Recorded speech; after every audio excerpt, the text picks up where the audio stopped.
par Sarah Lecoeuvre AFP Agence publié le 3 février 2018 à 10h30. Cette vidéo. Dans les années 1970, son groupe avait rencontré le succès avec ce morceau culte, repris des années plus tard par George Michael, Stevie Wonder ou encore Phil Collins. Le monde de la funk vient de perdre l'une de ses figures. Le chanteur Dennis Edwards est décédé ce jeudi, à Chicago, a indiqué à l'AFP un membre de son encadrement. Cet artiste, qui allait fêter ses 75 ans samedi, faisait partie du groupe américain The Temptations durant plus d'une décennie, célèbre pour le tube Papa Was a Rolling Stone.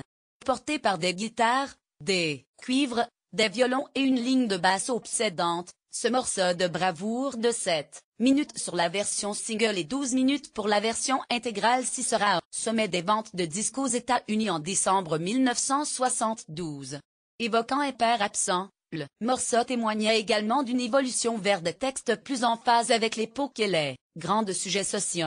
En plus de 40 ans, ce tube a été réinterprété à maintes reprises par de nombreux artistes, comme George Michael, dès 1991, en tournée où il livrait un medley intégrant Killer d'Adamski et C'est les Papa Was a Rolling Stone des Temptations, George Michael - Killer, Papa Was a Rolling Stone, Stevie Wonder, 1972, Michael Jackson avec Jackson 5, 1973, Isaac Hayes et le groupe Shirley Shoal sur le platon de Taratata, 1995, Phil Collins, 2010, Seal dans Taratata, 2010, Dennis Edwards quittera une première fois son groupe en 1977, pour tenter une carrière en solo, avant d'effectuer, plus tard, plusieurs autres passages au sein de la formation, le dernier de 1987 à 1989.